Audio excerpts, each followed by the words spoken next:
Welcome to another episode of Cooking with Lewis and Clark. Today, we're going to show you how Lewis and Clark would have prepared roasted Jerusalem artichokes, 19th century style. Hi there, I'm Mr. Raymond, I'm Mr. Graham, and we're here to do another episode of Cooking with Lewis and Clark. but I'm only here for the food. Good thing you're here for the food, because today we're making roasted Jerusalem artichokes just like Lewis and Clark did in the spring of 1805. What are Jerusalem artichokes? What are Jerusalem artichokes, you Yeah. say?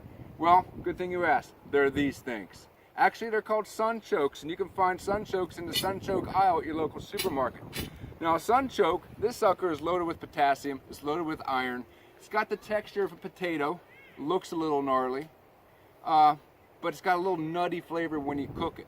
And so in order to make roasted Jerusalem artichokes, we need to have some butter, we need to have the sunchokes, we need to have, like we had in the 1980s, Mr. Graham, a little Salt and pepper? salt and pepper. So let's get cooking. First thing we got to do is we're going to melt some butter because we're going to give this a little flavor.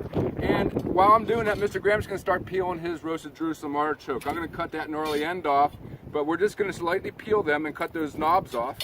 And I'll be right back, Mr. Graham. All right, I'll be working on this. You know what? We can be barbarians here. We're the only ones to eat. Let's use our fingers. Sounds good to me.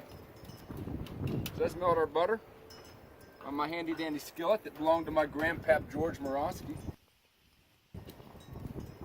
And while that's melting, I'm going to come over here and cut my artichoke. You stuck me with a no fun job. I stuck you with the. We're peeling potatoes, Mr. Peeling Graham. potatoes. That's grunt work. Yeah, I like the skins. I'm going to leave some skin on there. I don't think I'd mind Okay. the skin. If And it you tastes know like what? I'm just potato, I gonna don't mind the skin. Move this off of here. I'm going to slice mine kind of thin so that it cooks nice and easy. And then I'm just going to put that on there. And once that butter melts, we can put the butter on and throw these on the grill. Sounds good.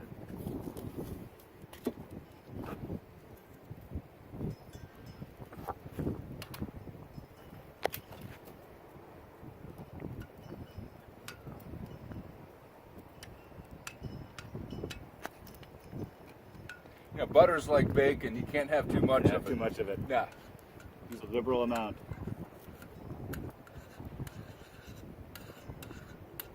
All Well, right. mine isn't pretty, but to be honest, it didn't start off life very pretty either, so.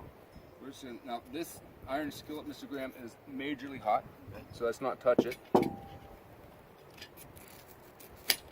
And by the way, we are using sharp knives, and so a little disclaimer here, always have parental supervision when using a sharp knife. Absolutely. I know, Mr. Graham, I'm going to use my, what looks like a little paintbrush, but it's really not. And I'm going to put some butter on these things.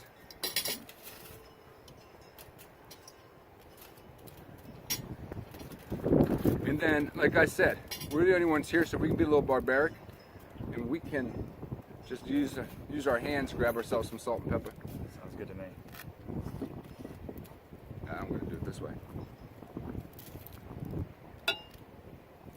Oh, more butter. Always more butter.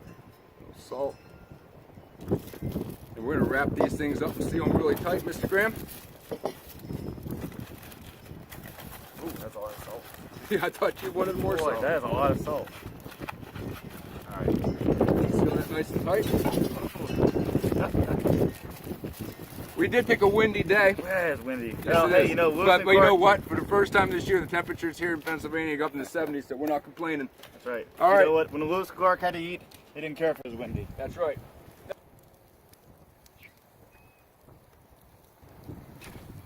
So we sped up the process a little bit.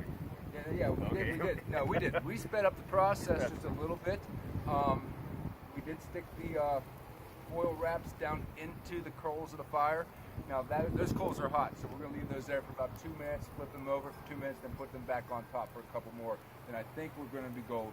Yeah, we're going from cooking with radiation to cooking with conduction. Conduction. Yeah. Hey, science and history. There you go. Gotta love it. Start.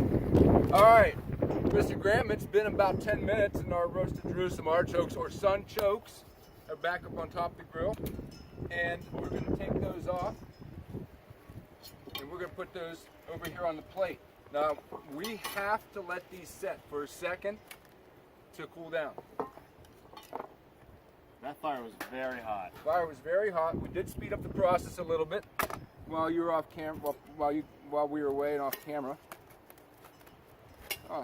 Oil cooled down. We're good. And this is our finished product right there. It does kind of look like a fried potato, doesn't it, Mr. Like a Graham? fried potato, yeah. Smells like one too. Does smell like one. Now, according to Lewis and Clark's journal, it had a same texture as a potato, but a little bit of a nutty taste. So let's find out. You ready? I'm ready. Hey, cheers. Cheers. You